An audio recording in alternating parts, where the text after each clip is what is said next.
ये ना पूछें कि देश ने आपके लिए क्या किया है, बल्कि ये पूछें कि आप देश के लिए क्या क्या कर सकते हैं। Welcome to my channel Shubham Raj study point. Friends, जैसे कि आप जानते हैं, आज पूरा देश हमारा हर्षोल्लास के साथ रिपब्लिक डे मना रहा है। और ये जो रिपब्लिक डे जो हमारा है, जो गणतंत्र दिवस हमारा है, ये 73वां रिपब्लिक डे हमारा देश बहुत ही हर्षोल्लास के साथ मना रहा है। तो मैं इस वीडियो में बात करूँगा कि जो रिपब्लिक डे, जो गणतंत्र दिवस हमारा होता है, वास्तव में गणतंत्र दिवस है क्या। ये जो गणतंत्र दिवस हम मना रहे हैं, ये गणतंत्र का मतलब क्या होता है, इस शब्द का मतलब क्या होता है, रिपब्लिक डे का मतलब क्या होता है। इस वीडियो में बहुत ही सहजता के साथ, बहुत ही आसान भाषा में, बहुत ही सहजता के साथ हम आपको बताएंगे। एकदम सिस्टमेटिक तरीके से आप पूरा वीडियो देखिए, एकदम पूरा कंसेप्ट आपका क्लियर हो जाएगा। उसके बाद सबसे पहली बात यही है कि आप जान लीजिए कि मैक्सिमम बार ऐसा होता है कि जो गणतंत्र दिवस 26 जनवरी को हम मनाते हैं और 15 अगस्त को स्वतंत्रता दिवस मनाते हैं। ये स्वतंत्रता दिवस और उसके बाद गणतंत्र दिवस, इन दोनों में डिफरेंस क्या है। बहुत बार ऐसा होता है कि हम 15 अगस्त को ही गणतंत्र दिवस सोच लेते हैं या बोल देते हैं, लोगों से बात करते समय मुंह से निकल जाता है। ये ऐसी गलतियां क्यों होती हैं? ये ऐसी गलतियां इसलिए होती हैं क्योंकि वास्तव में सही तरीके से जानकारी हम लोग को नहीं होती है कि गणतंत्र दिवस क्या होता है और स्वतंत्र दिवस कब होता है, इसको क्या मतलब कब मनाते हैं।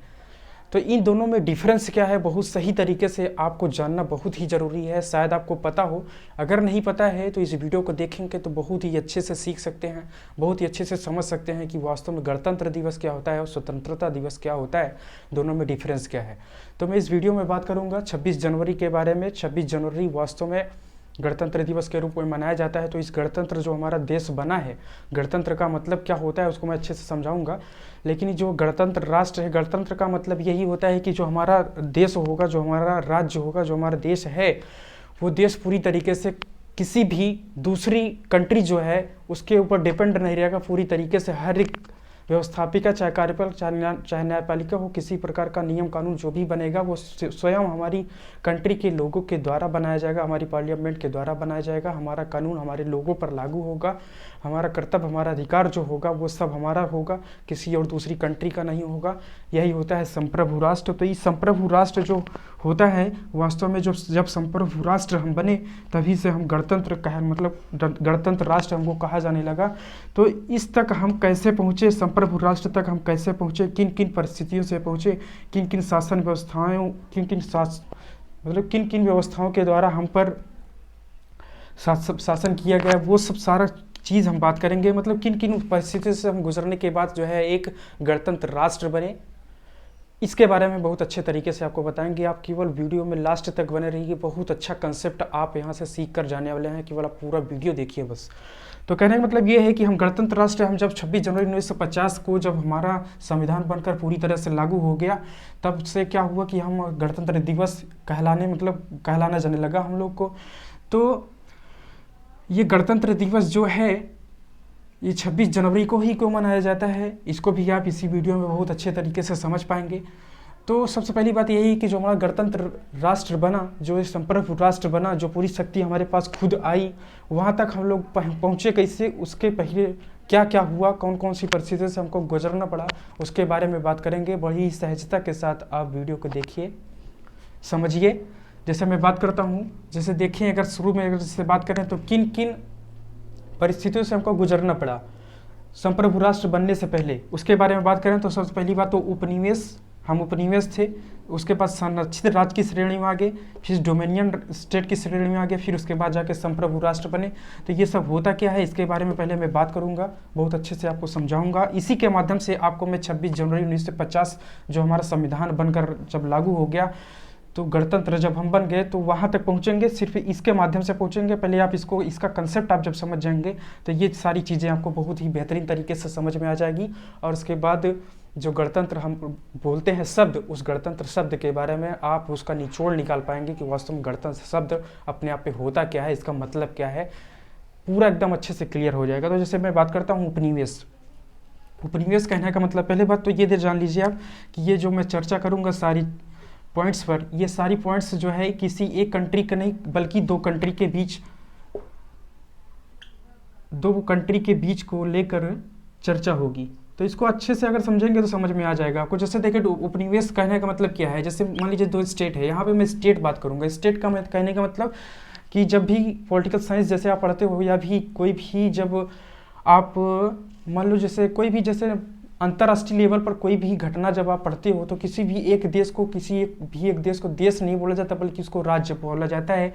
मतलब पॉलिटिकल साइंस जब आप पढ़ोगे अंतर्राष्ट्रीय लेवल पर, जब आप इसको पढ़ोगे तो किसी भी देश को देश नहीं बोला जाता बल्कि राज्य बोला जाता है। जैसे मैं राज्य बोलता हूँ तो आप एक देश समझिएगा, अच्छे से समझिएगा, समझ में आएगा आपको। जैसे मैं यहाँ पे समझूँ तो ये मान लीजिए स्टेट 1 है, स्टेट 2 है। तो ये स्टेट 1 जो है मान लीजिए ये भारत है, और स्टेट 2 जो है ये इंग्लैंड है। इंग्लैंड आप जानते हैं कि इंग्लैंड ने भारत पर राज्य किया था, बहुत अच्छे तरीके से जानते हैं। तो कहने का मतलब ये है उपनिवेश का मतलब होता क्या है, इसको अच्छे से समझिए पहले, उसके बाद फिर हम आगे आपको बताते हैं। जैसे यस वन है, यस वन मतलब कहने का मतलब कि स्टेट जो फर्स्ट है वो भारत है, और स्टेट 2 जो है इंग्लैंड है। तो इंग्लैंड ने क्या किया था कि भारत पर क्या किया था, राज्य किया था, भारत पर अपना साम्राज्य स्थापित किया था। और उसके बाद मतलब कहने का मतलब पूरी जो शक्ति थी वो इंग्लैंड के पास थी, हमारे पास कोई भी शक्ति नहीं थी। हमारे जो नियम कानून थे, सारे नियम कानून जो भी वर्क होता था, हमारा सारा नियम कानून बनाया हुआ वो इंग्लैंड के द्वारा होता था। कहने का मतलब हमारे पास कोई भी किसी भी प्रकार की शक्ति नहीं थी, सारी शक्ति थी तो वो इंग्लैंड के पास थी। पूरी शक्ति, सब नियम कानून बनाने की शक्ति और उसके बाद लागू करने की शक्ति, सारी शक्ति जो थी वो इंग्लैंड के पास थी। तो हम जो है इंग्लैंड के उपनिवेश थे, मतलब हम इंग्लैंड के पूरी तरह अधीन थे। तो ये हो गया पहला कंसेप्ट। उसके बाद जब दूसरी स्थिति आती है, तो दूसरी स्थिति आती है संरक्षित राज्य की। संरक्षित राज्य कहने का मतलब ये कि यहाँ की जो शक्ति थी, ये पावर धीरे धीरे जो है, जब भारत के शासकों राजाओं के द्वारा थोड़ा सा भारत को आज़ादी दिलाने की जो थोड़ा सा कोशिश की गई, ये पहल की गई, तो क्या हुआ कि संरक्षित राज्य की श्रेणी में भारत आने लग गया कुछ टाइम के बाद। उसमें क्या हुआ, उसमें ये हुआ कि जो फर्स्ट स्टेट है, सेकेंड स्टेट है, उसमें क्या हुआ, रक्षा और विदेशी मामले, ये डिफेंस, और उसके बाद ये विदेशी मामले जो है फॉरेन पॉलिसी, उसके बाद ये डिफेंस सिस्टम, ये दोनों सिस्टम जो है स्टेट 1 को थोड़ा बहुत मात्रा में इसको दे दिया गया। बाकी पावर जो है स्टेट 2 के पास ही रखी गई, मतलब इंग्लैंड के पास ही रखी गई। बाकी जो मेन पावर थी रक्षा और विदेशी मामले, ये दोनों पावर जो है भारत को दे दिया गया, और बाकी पावर इंग्लैंड के पास ही थी। तो ऐसे स्टेट को हम संरक्षित राज्य बोल देते हैं। इंग्लिश में अगर समझना चाहो तो प्रोटेक्टेड स्टेट उसको बोलते हैं। डोमिनियन स्टेट वास्तव में होता क्या है, इसका मतलब क्या होता है, डोमिनियन का मतलब क्या होता है, इसको आप समझिए। कहने का मतलब HOD जो होगा, हेड ऑफ स्टेट जो होगा, HOS मतलब हेड ऑफ स्टेट जो होगा वो कोई और होगा। कहने का मतलब कि जैसे भारत है, तो भारत का जो नियम कानून सब बनाया जाएगा वो भारत के द्वारा ही बनाया जाएगा, सारा नियम कानून भारत का ही रहेगा, लेकिन उसका जो हेड ऑफ स्टेट होगा वो इंग्लैंड का होगा, मतलब कोई और होगा। तो जो है डोमिनियन का मतलब यही होता है कि सारे नियम कानून जो है भारत के द्वारा ही बनाए जाएंगे, अपने देश के अपने राज्य के द्वारा ही बनाए जाएंगे, लेकिन उसका जो हेड ऑफ स्टेट होगा कोई और होगा, मतलब दूसरा कोई राजा होगा। जैसे भारत में जब नियम कानून बन रहे थे उस समय हेड ऑफ स्टेट मतलब इंग्लैंड का राजा होता था। उस समय भारत जो था वो पूरा तरीके से कंप्लीट जो है स्वतंत्र नहीं था, बल्कि वो डोमिनियन स्टेट के अंतर्गत आता था। बस सीधा सीधा कंसेप्ट यही है कि आप समझिए कि डोमिनियन का मतलब ये है कि हेड ऑफ स्टेट कोई दूसरा होता है, बाकी सारे नियम कानून अपने पास होते हैं, ठीक है। उसके बाद जो फोर्थ स्टेप जो आता है वो संप्रभु राष्ट्र का आता है। संप्रभु राष्ट्र का मतलब क्या होता है कि सारी प्रभुसत्ता जो होती है, सारा जो संप्रभु राष्ट्र जो भारत बना वो 26 जनवरी 1950 को भारत संप्रभु राष्ट्र बन गया। उसी दिन गणतंत्र दिवस के रूप में हम लोग मनाना स्टार्ट कर दिए। तो ये संप्रभु राष्ट्र का मतलब क्या होता है, संप्रभु राष्ट्र का मतलब ये होता है कि आंतरिक और बाहरी जितनी भी सुरक्षाएं होती हैं, जितनी भी सुविधाएं होती हैं, वो सब भारत के पास होगी। आंतरिक और बाहरी मामलों की जो भी चीज़ें होंगी वो सब भारत के पास होगी। वो किसी भी दूसरे देश के द्वारा कोई भी कंट्री जो है भारत पर हस्तक्षेप नहीं कर सकती है, किसी भी प्रकार का हस्तक्षेप नहीं कर सकती है। भारत का नियम कानून अपना होगा। भारत की व्यवस्थापिका, कार्यपालिका, न्यायपालिका के द्वारा जो नियम कानून बनाया जाएगा वो खुद भारत के लोगों पर लागू होगा। जो नियम कानून होंगे, जो कर्तव्य अधिकार जो भी हमारे होंगे वो खुद हमारा होगा, हमारे लोगों के द्वारा बनाया जाएगा, हम पर लागू होगा। किसी भी दूसरी अदर कंट्री का हमारे ऊपर जो है कोई भी हस्तक्षेप नहीं होगा, हम पूरी तरीके से फ्री होंगे, किसी भी प्रकार का हस्तक्षेप नहीं होगा।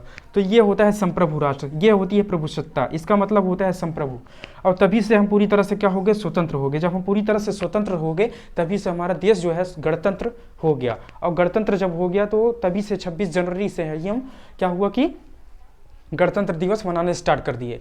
अब हम ये बात करते हैं कि ये जो 26 जनवरी है, आप अच्छे से वीडियो में बने रहिए, लास्ट तक बने रहेंगे तो बहुत सारी चीज़ें आपको क्लियर हो जाएंगी।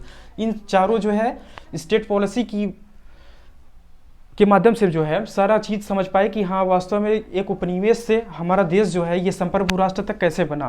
तो ये 4 स्टेप के बाद जो है संप्रभु राष्ट्र तक हम लोग पहुँचे थे। इसको लगभग आप सही तरीके से समझ पाए होंगे, किसी भी प्रकार की आपको प्रॉब्लम नहीं हुई होगी। अगर सपोज दैट आपको प्रॉब्लम होती भी है तो आप इसमें हमने लिख भी दिया है कि उपनिवेश का मतलब क्या होता है, संरक्षित राज्य का मतलब क्या होता है, उसके बाद ये सब सारा कुछ हमने लिख दिया है। आप देखेंगे तो समझ पाएंगे सही तरीके से, आपको दिक्कत बिल्कुल भी नहीं होगी।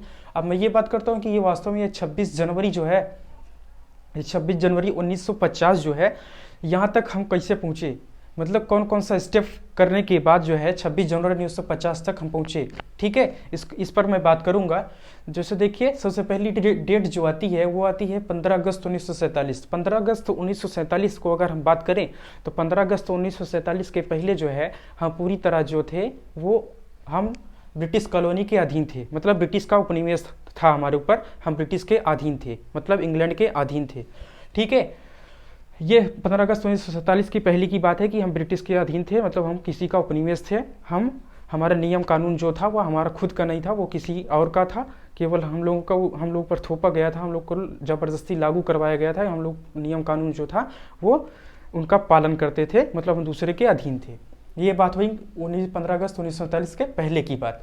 अब 15 अगस्त 1947 के बाद की अगर बात करी जाए तो भारत के बहुत सारे स्वतंत्रता सेनानी हुए जिन्होंने बहुत ज़्यादा संघर्ष करने के बाद भारत को आज़ादी दिलाने की कोशिश की।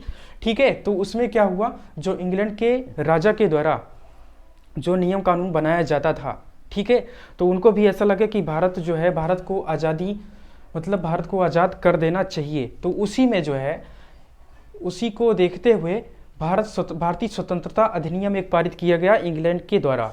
इंग्लैंड की पार्लियामेंट जो थी, यूके की जो पार्लियामेंट थी, उस पार्लियामेंट के द्वारा 15 अगस्त 1947 को भारत को आज़ादी दिलाने के लिए, आज़ाद करने के लिए, 15 अगस्त 1947 को आज़ाद करने के लिए भारत को ये भारतीय स्वतंत्रता एक अधिनियम पारित किया गया यूके की पार्लियामेंट में। उसमें कहा गया कि भारत को 15 अगस्त 1947 को पूरी तरह से स्वतंत्र कर दिया जाएगा, पूरी तरह से फ्री कर दिया जाएगा, किसी भी प्रकार का नियम कानून हमारा नहीं होगा, बल्कि भारत एक स्वतंत्र राष्ट्र होगा। ठीक है, ये बात करी गई थी भारतीय स्वतंत्रता अधिनियम के बारे में। ठीक है, उसके बाद जब ये बात हो गई कि हाँ भारत स्वतंत्र हो जाएगा, हम लोगों को जब पता चल गया, भारतीय स्वतंत्रता सेनानी, उसके बाद संविधान के निर्माता जो थे, जब इन लोगों को पता हो गया कि हाँ हम स्वतंत्र हो जाएंगे, 15 अगस्त 1947 को हम भारत पूरी तरह से स्वतंत्र हो जाएगा, तो क्या हुआ, संविधान का बनना जो है, संविधान बनना निर्माण हो गया, मतलब संविधान बनना शुरू हो गया था।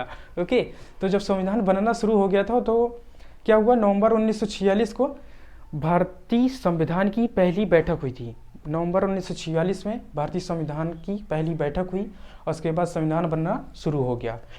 डॉक्टर भीमराव अम्बेडकर आप जानते हैं, ये जो है प्रभु समिति के अध्यक्ष भी थे और इन्होंने ही पूरा संविधान का जो भी विधि, जो कानून बनाया गया था, अगर सही से देखा जाए तो डॉक्टर भीमराव अम्बेडकर का बहुत ज़्यादा रोल है।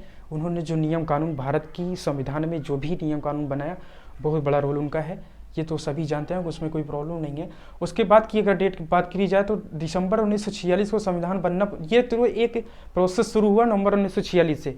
अगर एक्चुअल में देखा जाए तो दिसंबर 1946 से संविधान बनना शुरू हो गया, नियम कानून बनाना शुरू हो गए। फिर उसके बाद क्या हुआ, नवंबर 1946, ये जो 26 नवंबर 1946 को क्या हुआ, पूरी तरह संविधान बनकर रेडी हो गया। संविधान जो है 26 नवंबर 1949 को पूरी तरह बनकर रेडी हो गया। उसके बाद क्या हुआ कि उसके आगे का प्रोसेस क्या हुआ, 26 जनवरी 1950 को संविधान को लागू करने की डेट रखी गई, लेकिन एडजस्ट जो है जब बनकर संविधान 26 नवंबर 1949 को जब संविधान बनकर पूरी तरह से रेडी हो गया तो जस्ट जो है उसको लागू नहीं किया गया। ये डेट जो है 26 जनवरी 1950 को क्यों रखी गई? 26 जनवरी 1950 को जब संविधान लागू हुआ, जिस दिन 26 जनवरी 1950 को, उसी दिन से भारत पूरी तरह से गणतंत्र हो गया, पूरी तरह से स्वतंत्र हो गया। भारत का अपना संविधान अपने पास आ गया। भारत पूरी तरह से संप्रभु राष्ट्र हो गया। प्रभुसत्ता जो है वो पूरी भारत के पास आ गई। एकदम कहने का मतलब पूरी तरह से भारत स्वतंत्र हो गया। नियम कानून सारे जो हैं होंगे वो भारत के ही होंगे, किसी और दूसरी कंट्री के नहीं होंगे। तो ये 26 जनवरी 1950 की ऐसी डेट है। उसी दिन भारत का संविधान पूरे देश में लागू कर दिया गया, अंगीकृत कर दिया गया, आत्मार्पित कर दिया गया। एकदम पूरी तरीके से ये संविधान में लिखा गया है। ठीक है, तो ये बात क्लियर लगभग आपको समझ में आई होगी। अगर ये पूरा वीडियो सही तरीके से आप देखे होंगे तो गणतंत्र का मतलब क्या होता है, संप्रभु का मतलब क्या होता है, ये जो संप्रभु राष्ट्र जो हम बोलते हैं, जो प्रभुसत्ता हमारे पास आई है आज, हम इतनी फ्री होके, इतना स्वतंत्र होके किसी भी दूसरे स्टेट में किसी भी जगह पे जा पा रहे हैं, अलग अलग स्टेट में जा पा रहे हैं, तो ये सिर्फ और सिर्फ इन सब चीज़ों का प्रोसेस होने के बाद ही पॉसिबल हुआ है। अगर आप सही तरीके से वीडियो देखे होंगे तो 100% श्योर है कि आपको ये सारी बातें क्लियर हुई होगी। अगर ये वीडियो आपको सही लगता है, सारी पॉइंट्स आपको क्लियर होती हैं और उसके बाद गणतंत्र का मतलब क्या होता है उसको आप सही से समझ पाए हैं कि वास्तव में 26 जनवरी 1950 को जब भारत पूरी तरह से गणतंत्र हुआ, गणतंत्र राष्ट्र बना, तो इस गणतंत्र का मतलब होता क्या है, गणतंत्र का मतलब क्या होता है, इसको अगर आप समझ पाए हो तो वीडियो को अच्छे से देखिए, लाइक करिए, शेयर करिए और चैनल को सब्सक्राइब भी कर दीजिए और उसके बाद बेल आइकन को प्रेस कीजिए। जितने भी अपडेट्स होंगी इसके बाद इसी प्रकार से इंटरेस्टिंग वीडियो हम कंटिन्यू बनाते रहेंगे, आपके पास पहुंचते रहेंगे। अगर बेल आइकन प्रेस करते हैं तभी पहुंच पाएंगे, ये आप बहुत अच्छे तरीके से जानते हैं। तो गणतंत्र का मतलब ये होता है, ये गणतंत्र का मतलब ये है, ये इसका मतलब ये है कि लोगों का शासन होगा, लोगों के द्वारा शासन होगा। ये चीज़ लोकतंत्र के अंदर आती है। लेकिन ये गणतंत्र का मतलब ये होता है कि जो जनता का प्रमुख होगा, जो हमारा भारत का जो प्रमुख होगा वो लोगों के द्वारा चुना जाएगा। जो भारत का प्रमुख होगा, जो शासन व्यवस्था भारत पर लागू करेगा, जो नियम कानून बनाएगा, जो शासन करेगा, वो शासक का प्रमुख जो होगा वो जनता के द्वारा चुना जाएगा। किसी भी वंशानुगत तरीके से नहीं होगा, वो जनता के द्वारा चुना जाएगा। उसके बाद फिर जो है वो भारत पर जाकर शासन करेगा। ये होता है गणतंत्र का मतलब। आप अच्छे तरीके से लगभग समझ पाए होंगे। मेरी आशा है कि आप पूरा वीडियो सही तरीके से देखे होंगे और आपको समझ में भी आया होगा। अगर आप ये 26 जनवरी 1950, ये 26 जनवरी वास्तव में ये जो डेट है इसको फिक्स करके 26 तारीख को जो डेट ये है, इसको 26 तारीख ही क्यों रखा गया, अगर आप इसको समझना चाहते हैं तो चैनल को सब्सक्राइब कीजिए और प्रेस कीजिए बेल आइकन को, ताकि जो अपडेट्स हैं, ये जो 26 जनवरी 1950 की जो डेट है ये इतनी इंपॉर्टेंट क्यों है, ये नेक्स्ट वीडियो में हम बताएंगे। अगर ये वीडियो आपको सही लगा है, पूरी पॉइंट्स जो हैं अगर आप तक पहुंची हैं, सही आपको लगता है कि वास्तव में ये इंटरेस्टिंग पॉइंट है, ये समझ में आया है, तो वीडियो को देखिए, अच्छे से देखिए, लाइक करिए, शेयर करिए, चैनल को सब्सक्राइब कीजिए। मिलते हैं नेक्स्ट वीडियो में। धन्यवाद आपका।